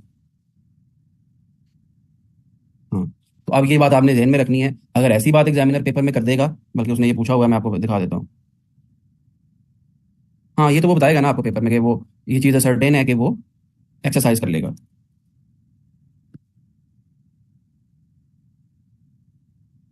ये देखें, a mixing machine was acquired by HL on finance lease. The total lease rentals to be paid to the lessor are 3 million. The fair value of the machine at the inception of the lease amounted to rupees 2.5 million. HL has the option to purchase the machine at the end of the lease term, that is 3 years, and the directors estimate that it is more likely that this option to purchase will be exercised. अब अगर option exercise हो जाएगा, अगरचे 3 साल के बाद ही होगा, क्या आपको इसका मतलब है आज की डेट पे राइट मिल गया है? क्योंकि उसने बात की हुई है कि आपको राइट मिलना चाहिए to dispose goods as owner, उसका टाइम पीरियड नहीं बताया हुआ, आज मिलना चाहिए या 10 साल के बाद मिलना चाहिए। लेकिन अगर आज की डेट पे ये चीज़ डिटर्मन हो गई है कि आपको राइट मिल गया है, तो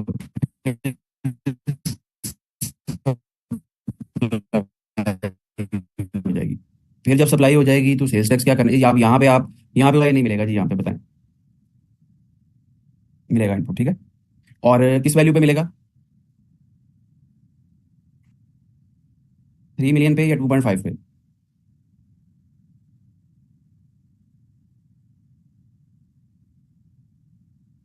2.5, वो ये बात मैं आपको ऑलरेडी बता चुका हूँ कि सेल्स टैक्स जो है वो,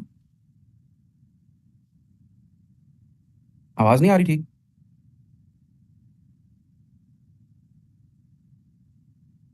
अच्छा, अब ठीक आ रही है? अच्छा, मैं दोबारा से रिपीट कर देता हूँ जी। मैं ये बता रहा था कि इस केस में अब अगरचे 3 साल के बाद जाके उसको राइट मिलेगा, वो 3 साल के बाद जाके वो मशीनरी जो है वो उसके नाम पे ट्रांसफर होगी, लेकिन ये आज की डेट पे ये चीज़ स्टैब्लिश हो गई है कि मशीनरी जो है वो उसको उसके उसको राइट मिल गया है मशीनरी को डिस्पोज करने का 3 साल के बाद। जब उसको राइट मिल गया है आज की डेट पे ही, तो इसका मतलब है सप्लाई हो गई है। अब जब सप्लाई हो गई है तो आपकी के लिए ये परचेज, आपने मशीनरी खरीदी है, बैंक ने बेची है, तो अब आपको इसके ऊपर इनपुट मिलेगा। और इनपुट किस वैल्यू पे मिलेगा? इनपुट जो है वो 2.5 पे मिलेगा, क्योंकि 3 मिलियन में तो 5 लाख रुपए का मार्कअप भी शामिल है, और मार्कअप के ऊपर हमने पढ़ा था कि सेल्स टैक्स चार्ज नहीं होता, ठीक है। अच्छा, इसी तरह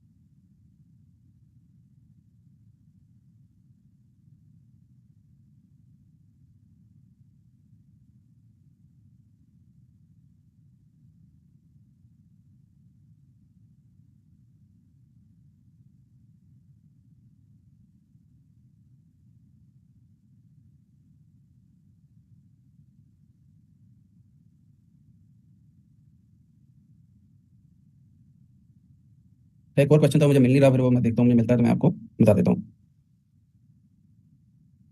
नहीं नहीं, अमोर्टाइज्ड वैल्यू का सेल्स टैक्स में क्या कॉन्सेप्ट? अमोर्टाइज्ड वैल्यू तो आपका अकाउंटिंग का कॉन्सेप्ट है ना। सेल्स टैक्स में तो फेयर वैल्यू यानी जो कॉस्ट है। अच्छा, एक आखिरी बात जिसके बाद हम ब्रेक कर रहे हैं 15 मिनट्स की, वो आखिरी बात यह है कि लीजिंग में और हायर परचेज में टेक्निकली क्या फ़र्क होता है जी, बताएं, कोई आइडिया है किसी को? क्या जिस तरह मैंने आपको एग्जांपल दी थी हायर परचेज की, कि छोटी मोटी दुकानों पे लोग बैठ के इंस्टॉलमेंट पे अक्सर पठान वगैरह भी काम कर रहे होते हैं, कभी देखा है पठान गाड़ी लीज पे दे दे आपको? तो लीजिंग का बिजनेस कौन कर सकता है जी? सिर्फ और सिर्फ वो कंपनी कर सकती है जो एनबीएफसी के तौर पे एसईसीपी से रजिस्टर्ड हो, एसईसीपी से भी और स्टेट बैंक ऑफ पाकिस्तान से भी। ठीक है, इसीलिए आप देखेंगे कि सिर्फ और सिर्फ जो बैंक्स हैं या जो फाइनेंशियल इंस्टीट्यूशंस हैं, सिर्फ वही लीजिंग का काम कर सकते हैं। ठीक है, लीजिंग कंपनी है दो चार बड़ी बड़ी, और बैंक्स ऑलमोस्ट सारे हैं। ठीक है, इनके अलावा इवन जो प्राइवेट कंपनीज है ना, कोई प्राइवेट कंपनी भी कभी आपने नहीं देखा होगा कि वो लीजिंग का काम कर रही है, वो कर ही नहीं सकती। हाँ, प्राइवेट कंपनी जो है वो हायर परचेज का काम कर सकती है, यानी वो अगर इंस्टॉलमेंट पे आपको प्रोडक्ट देना शुरू कर दे तो उसको हायर परचेज कहेंगे। तो फर्क सिर्फ ये लीगल पॉइंट ऑफ व्यू से है। ठीक है, और लीजिंग पे सेल्स टैक्स चार्ज नहीं होना, हायर परचेज पे होना है, ये बात मैं आपको ऑलरेडी डिटेल में बता चुका हूँ जी। अब हम 15 मिनट्स की ब्रेक करें।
जी, आवाज़ आ रही है जी।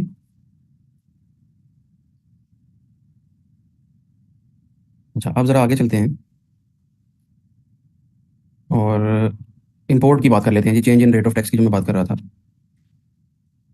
अच्छा, अब इंपोर्ट का कॉन्सेप्ट समझने के लिए ना, जो इंपोर्ट का प्रोसेस होता है ना, वो आपको ज़रा थोड़ा सा समझना पड़ेगा। थोड़ी सी अंडरस्टैंडिंग उसकी लेनी पड़ेगी कि इंपोर्ट होती किस तरह से है। होता क्या है कि आप बाहर से अपना एक सप्लायर ढूंढते हैं, पाकिस्तान से बाहर से। वो जो सप्लायर है, आप उससे ऑर्डर प्लेस करते हैं। सप्लायर नॉर्मली आपको क्या कहता है कि भाई एलसी ओपन करो। ठीक है। आप यहाँ पे बैंक से कांटेक्ट करते हैं, बैंक से कांटेक्ट करके एक एलसी ओपन कर लेते हैं। जैसे ही एलसी ओपन हो जाती है, जो सप्लायर होता है फॉरन फॉरनर, उसकी जो पेमेंट है वो सिक्योर हो जाती है। ठीक है। जब उसकी पेमेंट सिक्योर हो जाती है तो वो जो प्रोडक्ट है ना, वो शिप कर देता है एक सर्टेन टाइम के ऊपर जाके, कि वो बहरी जहाज़ में, यानी जहाज़ में वो गुड्स अपनी जो है वो लोड करता है वहाँ बाहर, और पाकिस्तानी पोर्ट पे, कराची पोर्ट पे भेज देता है। ठीक है। अच्छा, अब जब आपको पता चलता है कि भाई गुड्स जो हैं वो इन ट्रांजिट है, वहाँ से लोड हो गई हैं, वहाँ से जहाज़ चल पड़ा है और फलानी फलानी तारीख पे कराची पोर्ट पे आ जाएगा। ठीक है। आप क्या करते हैं, आप अपने यहाँ जो क्लियरिंग एजेंट होता है ना, ज़्यादातर लोगों ने खुद से इन्वॉल्व नहीं होते, उन्होंने कस्टम वालों का क्लियरिंग एजेंट का काम ये होता है क्लियरेंस करवाना। आपने कोई क्लियरिंग एजेंट रखा होता है, आप अपने क्लियरिंग एजेंट से कॉन्टैक्ट करते हैं और उसको डिटेल दे देते हैं। ठीक है। अच्छा, अब आपका क्लियरिंग एजेंट क्या करता है जी, वो ना एक डॉक्यूमेंट बनाता है जिसे कहते हैं गुड्स डिक्लेरेशन, जो जीडी कहते हैं, गुड्स डिक्लेरेशन। जीडी भी कहते हैं और एलसी, एलसी भी नाम लेते हैं इसका, एलसी की कॉपी जिसे कहते हैं। ऑडिट के दौरान जब आप इंपोर्ट वाला एरिया देखेंगे, तो या देख रहे होंगे या देख लिया है तो आपको आइडिया होगा। अच्छा, अब इंपोर्ट के केस में होता क्या है, लेट्स सपोज आपने सप्लायर से गुड्स खरीदी हैं लाख रुपए की, एग्जांपल दे रहा हूँ वैल्यू के पॉइंट ऑफ व्यू से। आपने बैंक से लाख रुपए की एलसी खुलवा दी और सप्लायर ने गुड्स जो है वो शिप कर दी। अच्छा, अब जब गुड्स पोर्ट पे आने लगती है ना, तो पाकिस्तान में लॉ है जी कस्टम एक्ट। ठीक है। कस्टम एक्ट जब भी इंडायरेक्ट टैक्स है और ये आपके सिलेबस का पार्ट नहीं है, लेकिन इसकी मोटी मोटी जो बातें हैं वो मैं आपको अभी बता देता हूँ जी। कि कस्टम एक्ट इसलिए बनाया गया है कि जितनी भी गुड्स पाकिस्तान में इंपोर्ट हो रही हैं या एक्सपोर्ट हो रही हैं, एक्सपोर्ट पे भी होता है, नॉर्मली इंपोर्ट समझ में होती है लेकिन एक्सपोर्ट पे भी है बास केसेस में, उनके ऊपर टैक्सेस एंड ड्यूटीज किस तरह से लगेंगी, किस रेट पे लगेंगी, किस टाइम पे लगेंगी, ये सारी की सारी जो प्रोविजंस हैं और ये सारे के सारे जो कॉन्सेप्ट्स हैं वो कस्टम एक्ट में दिए गए हैं। ठीक है। अच्छा, अब आपका जो कस्टम एक्ट है पाकिस्तान का, उसमें ये बात लिखी गई है, और यही बात आपके इनकम सेल्स टैक्स के लॉ में भी और इनकम टैक्स के लॉ में भी लिख दी गई है, कि कोई भी प्रोडक्ट जब आप इंपोर्ट करेंगे ना, तो कस्टम वाले उसकी एक वैल्यू कैलकुलेट करेंगे जिसे कहते हैं कस्टम असेस्ड वैल्यू, CAV, कैव। क्योंकि लोग क्या करते हैं कि पाकिस्तान से, आपको पता है कि पैसे बाहर भेजने के ना इलीगल रूट्स भी बहुत बेतहाशा है, अभी भी बहुत ज़्यादा अवेलेबल है। ठीक है। तो लोग क्या करते हैं, वो टैक्सेस एंड ड्यूटीज़ को अवॉइड करने के लिए ना, कि अगर मैं लाख रुपए की गुड्स बताऊंगा कस्टम वालों को, तो लाख रुपए के ऊपर टैक्सेस एंड ड्यूटीज़ देने पड़ेंगे। मैं ऐसा करता हूँ, मैं ये लाख रुपए की ये जो गुड्स की वैल्यू है ना, लाख की बजाय मैं शो करता हूँ 50,000। सप्लायर को कहूंगा भाई तुम्हें तो लाख रुपए चाहिए ना, तुम्हें लाख रुपया तुम्हारे अकाउंट में मिल जाएगा। ठीक है, ये लो पकड़ो 50,000 जो मैं कह रहा हूँ, ये मेरे से एडवांस में ले लो। ठीक, तुमने मुझे इनवाइस 50,000 की करनी है। तो कहेगा ठीक है यार, ये लो पकड़ो 50,000, मुझे तो लाख रुपए से कंसर्न था, वो तुम मुझे दे रहे हो, मुझे कोई मसला नहीं है। तो लोग ना इसको कहते हैं अंडर इनवाइसिंग। ये इंपोर्ट स्टेज पे पाकिस्तान का एक बहुत बड़ा जो मसला है वो अंडर इनवाइसिंग का है, कि जो एक्चुअल वैल्यू है गुड्स की वो डिक्लेयर नहीं होती। ठीक है। तो फिर कस्टम वालों ने डिफरेंट रूल्स बनाए हुए हैं, और कस्टम्स के जो ऑफिसर्स हैं उनका काम ही है, ज़्यादातर आपको पता ही है किस तरह से होता है पाकिस्तान में काम। लेकिन अगर लॉ के पॉइंट ऑफ व्यू से देखा जाए, तो कस्टम ऑफिसर्स का जो जेन्युइन काम है वो यही है कि गुड्स की वैल्यू को असेस करना। ठीक है। तो अब उन्होंने कस्टम एक्ट में ये बात लिख दी है कि भाई हर हर गुड जो पाकिस्तान में पोर्ट पे आएगी ना, इंपोर्ट होगी, उसकी कस्टम असेस्ड वैल्यू निकाली जाएगी। ठीक है। वो कैसे निकालते हैं, वो पुरानी जजमेंट्स देखते हैं, पुराने प्रेसिडेंट्स देखते हैं। ठीक है। फिर इंटरनेशनल स्टैंडर्ड्स देखते हैं, इस तरह की चीजें वगैरह वो उन्होंने रखी होती हैं। वो हमारा सब्जेक्ट ऑब्वियसली नहीं है पेपर के पॉइंट व्यू से, आपको पेपर में कस्टम असेस्ड वैल्यू गिवन होगी। आपने ये बात ध्यान में रखनी है कि इंपोर्ट के केस में जो कस्टम ड्यूटी है, सेल्स टैक्स वगैरह बाकी जितनी भी ड्यूटीज हैं, वो हमेशा कस्टम असेस्ड वैल्यू पे लगनी है, वो एक्चुअल वैल्यू पे नहीं लगनी है, जो इनवाइस वैल्यू है उस पर नहीं लगनी। कस्टम वालों ने कहा भाई ये जो गुड्स तुमने इंपोर्ट किए हैं ना, इनकी जो वैल्यू है वो तो 1.5 लाख रुपया है। ठीक है। अब आपको कैसे पता चलेगा कि भाई जो गुड्स मैं इंपोर्ट कर रहा हूँ उसकी कस्टम असेस्ड वैल्यू क्या है। ठीक है। इसमें भी आपका जो क्लियरिंग एजेंट होता है वो रोल प्ले करता है, वो कस्टम ऑफिसर से लाइजनिंग करके वो सारा कुछ चेक करके वो एक डॉक्यूमेंट बनाता है जिसे कहते हैं गुड्स डिक्लेरेशन। ठीक है। प्लस आपको क्या पता कस्टम ड्यूटी का क्या रेट है, आपको क्या पता सेल्स टैक्स का क्या रेट है, एफईडी का क्या रेट है, इनकम टैक्स का क्या रेट है, क्या इनकम टैक्स लगना है, क्या एफईडी लगनी है। ठीक है। तो ये सारे के सारे काम करके ना, आपका जो कस्टम एजेंट होता है ना, वो एक गुड्स डिक्लेरेशन बना के जो आपका रेलिवेंट कस्टम का ऑफिसर होता है ना, उसको प्रेजेंट कर देता है कि भाई ये देखो, ये मैंने एक जीडी बना के तुम्हें दी है, मेरे ख्याल में इतना इतनी ड्यूटीज एंड टैक्सेस बन रहे हैं, ये कस्टम असेस्ड वैल्यू बन रही है, इसको तुम चेक कर लो। ठीक है। अगर वो उससे एग्री कर लेता है तो ऑब्वियसली वेल एंड गुड, अगर नहीं एग्री करता है तो उसमें थोड़ी बहुत मॉडिफिकेशन कर देता है। थोड़ी बहुत मॉडिफिकेशन करने के बाद जो गुड्स डिक्लेरेशन होती है वो रेडी हो जाती है। ठीक है। अच्छा, फिर आपने ये ड्यूटीज का सीक्वेंस भी याद में रखना है कि सबसे पहले कस्टम ड्यूटीज लगती हैं, कस्टम ड्यूटी, ठीक है। कोई और अगर कोई ड्यूटी है जैसे रेगुलेटरी ड्यूटी है, फिर बाज़ केसेस में एडिशनल कस्टम ड्यूटी भी लगती है, ठीक है। ये सारे ये रेट्स हैं, हर ये इसको टैरिफ कहते हैं, इसको पाकिस्तान, ये आप एक वर्ड पढ़ेंगे पीसीटी का अक्सर, PCT stands for Pakistan custom tariff, और इसका एक दूसरा सब्स्टिट्यूट भी है एचएस कोड, ठीक है। जितनी भी प्रोडक्ट है ना पाकिस्तान में, उनका ना उन्होंने हर प्रोडक्ट का एक यूनिक पीसीटी कोड या एचएस कोड बनाया हुआ है, ठीक है। तो कोई भी प्रोडक्ट जब आप इंपोर्ट करने जाते हैं, वो जो यूनिक उसका एचएस कोड है या पीसीटी कोड है, उस कोड में जाके देखा जाता है कि भाई ये जो प्रोडक्ट है इसके ऊपर कस्टम ड्यूटी कितने परसेंट है, रेगुलेटरी ड्यूटी है इस पे या नहीं है, एडिशनल कस्टम ड्यूटी है या नहीं है, ठीक है। इस तरह की सारी जो चीज़ें हैं वो इस टैरिफ में होती है। अगेन मैं आपको पहले बता चुका हूँ कि ये आपके सिलेबस में नहीं है, लेकिन इतनी छोटी मोटी चीज़ों की जो प्रैक्टिकल अंडरस्टैंडिंग है वो आपको होनी चाहिए। अच्छा, लेट्स सपोज जी उसने कहा जी कस्टम ड्यूटी है 5%, सो ये है जी 10%, और एडिशनल कस्टम ड्यूटी भी 5%। तो सबसे पहले ड्यूटीज लगेंगी और वो कस्टम असेस वैल्यू पे लगेंगी ये,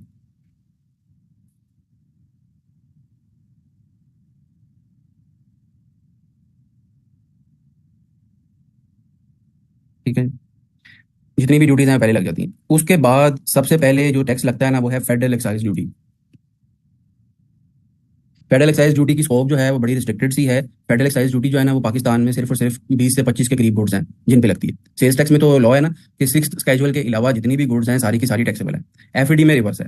एफईडी में उसकी सिंपल सी बात बताई हुई है कि उन्होंने एक स्केजुअल बनाया हुआ है एफईडी का, फर्स्ट स्केजुअल उसे कहते हैं। फर्स्ट स्केजुअल में जितनी भी गुड्स आ रही हैं ना वो 20-25 के करीब है, सिर्फ उनके ऊपर एफईडी लगेगी। उसके अलावा उन्होंने लॉ में लिख दिया हुआ है एफईडी के कि जितनी भी गुड्स हैं ना वो सारी की सारी एग्जम्प्ट है, ठीक है। तो एफईडी की स्कोप ऐसा जितनी ब्रॉडर नहीं है, ठीक। अगर लेकिन अगर वो जो गुड्स हैं वो 20-25 में फॉल कर जाती हैं तो फिर पहले सबसे पहले एफईडी लगेगी, ठीक है। एफईडी के रेट्स भी फर्क हैं। एफईडी का कोई स्टैंडर्ड रेट नहीं है, जिस तरह सेल्स टैक्स का 18% है ना स्टैंडर्ड रेट, तो एफईडी की जो 20 या 25 के करीब गुड्स आ रही हैं हर गुड्स पे अलग अलग रेट है, ठीक है। लेकिन ज्यादातर पे 16 है तो मैं 16% लगा रहा हूँ, 16। अच्छा, एफईडी जब लग जाएगी ना तो उसके बाद आपने कंपाउंडिंग करनी शुरू कर देनी है, ठीक है। यानी देखिए सबसे पहले कस्टम असेस्ड वैल्यू थी 1.5 लाख रुपया, पहले सारी ड्यूटीज एंड टैक्सेस लगे ये वाले, ये सारे आपने ऐड किए कस्टम असेस्ड वैल्यू के अंदर, और फिर जो रिजल्टेंट वैल्यू आई उसके ऊपर आपने एफईडी लगानी है, ठीक है। इसके बाद ये वैल्यू इसमें अगेन कंपाउंड हो जाएगी, ऐड हो जाएगी, कंपाउंडिंग करके ये एक वैल्यू आ गई 2,08,800, और फिर इसके ऊपर सेल्स टैक्स लगता है जी एट द रेट ऑफ 18%। ये अगर आप कमर्शियल इंपोर्टर है तो मैंने आपको बताया था कि 18+3 21% लग जाता है, ठीक है। फिर ये सेल्स टैक्स भी इसमें ऐड हो जाता है जी, अगेन कंपाउंडिंग होती है, और इसके बाद जो वैल्यू आती है जी रिजल्टेंट, उसके ऊपर फिर लास्ट पे इनकम टैक्स आपसे कलेक्ट किया जाता है, ठीक है। इनकम टैक्स का मैंने आपको बताया था कि मैन्युफैक्चरर के केस में रेट जो है वो 1 या 2% होता है, मैं अज्यूम कर रहा हूँ कि 2 है, क्योंकि ज़्यादातर पे 2 है, ठीक है। इस तरह से करके ये टोटल आपकी जो वैल्यू बनी वो ये वाली वैल्यू बनी। अब तो ये कभी भी ऑडिट के दौरान या अगर आप अपनी कंपनी में हैं तो इंपोर्ट की जो एलसी या जीडी है ना उसको कभी स्टडी कीजिएगा, लाजमी कीजिएगा, और उस पर देखिएगा कि कैलकुलेशन कैसे हो रही है, ठीक है। क्योंकि ये वो चीज़ है जो practically through out your life आपके साथ चलनी है, आपको समझ होनी चाहिए इन चीज़ों की, सिर्फ टैक्स के पेपर पॉइंट पास करने के पॉइंट से नहीं है, ठीक है, वैसे भी है। तो बिल्कुल इसी सीक्वेंस में उसके ऊपर कैलकुलेशन हुई होगी, और ये सारी कैलकुलेशन मैंने आपको बताया कि आपका क्लियरिंग एजेंट या कस्टम एजेंट करता है।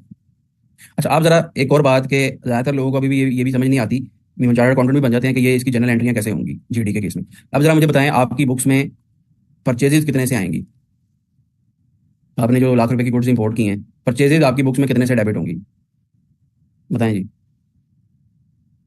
2,51,000 से नहीं जी, ये गलत है आंसर। 1,50 ये भी गलत है, और सोचें। 2,08,800 ये भी गलत है जी, एनी वन एल्स जी। सोच के बताएं। 1,30,000, हाँ ये ठीक जवाब है। कि जितनी भी ड्यूटीज एंड टैक्सेस हैं ये आपकी कॉस्ट का पार्ट बनेंगी, और आपने 1.5 लाख रुपया तो पे नहीं करना ना सप्लायर को।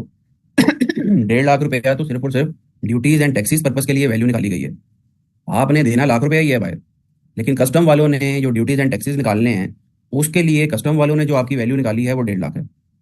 तो आपकी परचेजेज यानी रॉ मटेरियल जो है या फिनिश गुड जो है लाख रुपया आपने बाहर अपने सप्लायर को पे किया, और ये 30,000 रुपया आपने जो है वो कस्टम वालों को पे किया।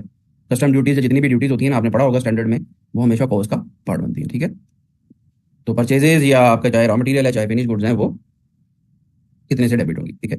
अच्छा, फिर ये जो आपकी एफईडी है, एफईडी इनपुट या सेल्स टैक्स इनपुट या एडवांस इनकम टैक्स, ये आपकी कॉस्ट का पार्ट नहीं बनते, ये मैं आपको ऑलरेडी समझा चुका हूँ कि सेल्स टैक्स जो आप परचेजेस पे करते हैं या इंपोर्ट पे करते हैं, वो आपका इनपुट होता है, आपका एसेट होता है, आपकी बैलेंस शीट में एसेट साइड पे आता है, अनलेस कि वो कॉस्ट में ऐड हो जाए। वो कॉस्ट में कब ऐड होता है, वो भी मैंने आपको समझा दिया था, जब आपकी सप्लाई जो है वो एग्जाम्प्ट हो जाए। ठीक है जी। एफईडी का इनपुट जो है वो है जी ये, सेल्स टैक्स का जो इनपुट है वो है ये, और इनकम टैक्स जो एडवांस में आपने कस्टमर वालों को दे दिया है, ये इनकम टैक्स का क्या होगा, ये जब आप अपने पूरे साल की लाइबिलिटी कंप्यूट करोगे ना इनकम टैक्स की, तो उसके अगेंस्ट ये जो एडवांस टैक्स आपने इंपोर्ट पे दिया होगा ये एडजस्ट हो जाएगा। ठीक है, तो ये तीनों जो हैं ये आपके एसेट हैं।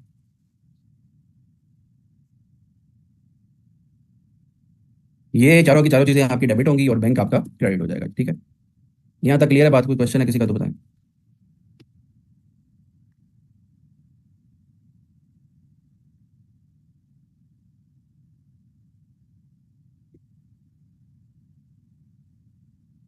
ये आपका क्रेडिट हो गया। अब मैं इंपोर्ट की बात कर लेता हूँ जी, कि इंपोर्ट के केस में रेट कौन सा। अच्छा, फिर एक और बात जिसमें सुन लें कि लोकल परचेजेस के केस में, लोकल क्रेडिट परचेजेस, हमने एक रूल आपने कैप लेवल पे भी पढ़ा होगा और अक्सर लोगों को याद होता है कि परचेजेस अगर आपने क्रेडिट पे की हैं तो पेमेंट कितनी देर में करनी है जी? With in 180 days. कि आज आपने अगर क्रेडिट पे परचेजेस की हैं लोकल, आप इनपुट ले सकते हैं चाहे पेमेंट आपने अभी नहीं की, लेकिन मैक्सिमम आपने कितनी देर में पेमेंट करनी है? 180 दिन में। अगर आप 180 दिन में पेमेंट नहीं करोगे तो जब भी 180 डेज रिवर्स होंगे, कंप्लीट होंगे, उस पीरियड में जो इनपुट आपने ऑलरेडी क्लेम कर लिया होगा वो रिवर्स हो जाएगा। यानी मिसाल के तौर पे आज आपने परचेजेस की क्रेडिट पे 100 रुपए की, और इस पे 18 रुपए का सेल्स टैक्स क्लेम कर लिया। ठीक है, आज है जी जुलाई, 24 जुलाई, अज्यूमिंग के 30 के महीने हैं सारे। ठीक है, तो 180 डेज जो हैं वो जाके कब होंगे जी लैप्स? 24 जनवरी 2024 पे। तो जनवरी के महीने में जाके, अगर जनवरी तक अगर आपने पेमेंट नहीं की इस 118 रुपए की, तो जनवरी के महीने में जाके ये जो 18 का इनपुट आपने क्लेम किया हुआ है ना जुलाई में, ये रिवर्स हो जाएगा। ठीक है, इस तरह से होता है। लेकिन इंपोर्ट के केस में ये बात आपने याद रखनी है, इंपोर्ट के केस में 180 डेज का रूल नहीं है। ठीक है, ज़्यादातर लोगों ने अगेन इसमें क्रैमिंग की हुई है, उनको कॉन्सेप्ट का आइडिया नहीं है, वो बस 180 दिन याद किए हुए हैं। इंपोर्ट के केस में क्या रूल है जी बताएं, कोई पता है किसी को? कितनी देर में पेमेंट करनी होती है? कोई नहीं आइडिया किसी को भी?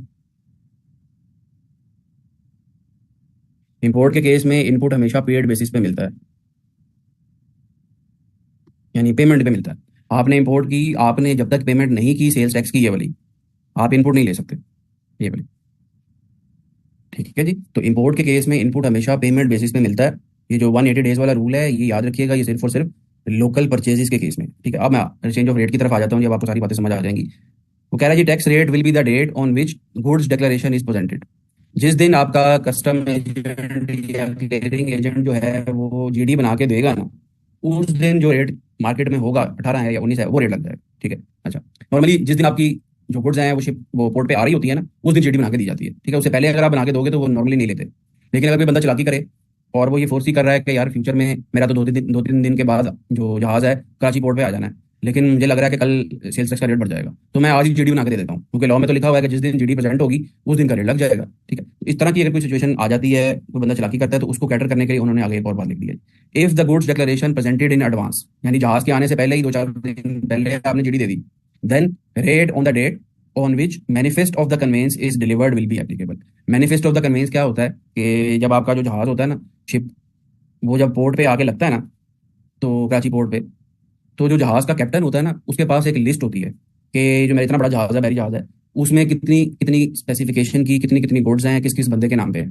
ठीक है, वो एक पूरी लिस्ट होती है जो वो निकाल के देता है कस्टम वालों को, वहाँ पे जो क्लियरिंग लोग हैं उनको, उसे कहते हैं मैनिफेस्ट ऑफ द कन्वेंस। ठीक, तो अगर आपने चालाकी की, एडवांस में जीडी बना के दे दिया, वो कह रहा है मैं नहीं मानूंगा, जिस दिन मैनिफेस्ट ऑफ द कन्वेंस जहाज का जो कैप्टन है वो निकाल के देगा, उस दिन का रेट लगेगा। ठीक है जी, अच्छा, बिल ऑफ लेडिंग समझ लें, हाँ यही समझ लें। अच्छा, अब अगर आप इन दोनों लाइनों में गौर करें ना, तो इन दोनों लाइनों में पेमेंट का जिक्र नहीं है दोनों में। पहले बात उसने कर दी कि जिस दिन जीडी प्रेजेंट होगी उस दिन का रेट लगेगा। सेकंड पे बात कर दी कि अगर जीडी एडवांस में प्रेजेंट हो गई है तो जिस दिन manifest of the convince present होगा उस दिन का रेट लगेगा। ठीक है, तो अब कुछ लोगों ने एक और चालाकी शुरू कर दी, ये कर सकते हैं कुछ लोगों को एक और चालाकी, कि जीडी बना के दे दी लेकिन सेल्स टैक्स की पेमेंट ही नहीं की। यानी आज की डेट पे शिप जो है वो पोर्ट पे आके लगा, आज है जी 24 जुलाई 2024। ठीक है, आज की डेट पे मैंने जीडी बना के दे दी, और आज जो है वो सेल्स टैक्स का जो रेट है वो है 18%। अब मैंने जीडी बना के तो दे दिया है, लेकिन जीडी के ऊपर जो मैंने सेल्स टैक्स कैलकुलेट किया है ये वाला, ये मैंने पे ही नहीं किया। ये मैं कहता हूँ मैं महीने के बाद पे कर दूंगा। ठीक है, तो महीने के बाद जाके जब 24 अगस्त आई, ऐसा अक्सर होता है कि जो गुड्स है ना वो पोर्ट पे आके लग जाती हैं, और लोग कई कई महीने ड्यूटीज एंड टैक्सेस पे नहीं करते। आप अगर कभी न्यूज़ वगैरह देखिएगा, फिर नॉर्मली क्या होता है कि कस्टम वाले क्या करते हैं, वो जो गुड्स है ना वो अपने वेयर हाउस में भेज देते हैं, और उसके ऊपर एक एक एक चार्ज भी लगता है जिसे कहते हैं डैमरेज। वो आपसे डैमरेज लेते हैं। हाँ जी। तो तो आपने कहा यार जीडी बना के दो ना इनू, ताकि ये जो रेट वाली बात है ये। तो जब मैंने जाके पेमेंट की उस दिन सेल्स टैक्स का रेट हो गया 19।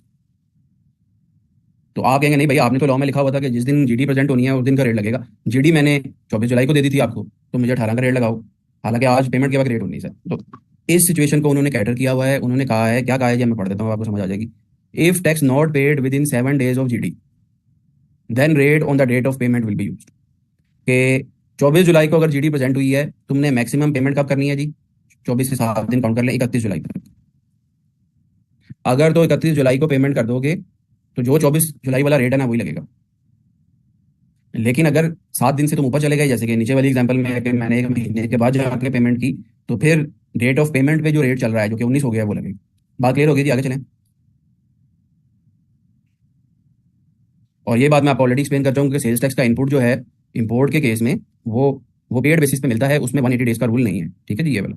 ठीक है, आज का लेक्चर हमारा इतना ही है। जो आपकी 3 क्लासेस होनी है ना संडे वाली, वो अल्टरनेटिवली होंगी, यानी 3 कंसेक्टिव संडे नहीं होंगे, यानी इस दफ़ा संडे को क्लास नहीं होगी, नेक्स्ट संडे को होगी। ठीक है जी। तो अब नेक्स्ट क्लास आपकी मंडे को होगी। आज के लिए इतना ही है जी, अल्लाह हाफिज़।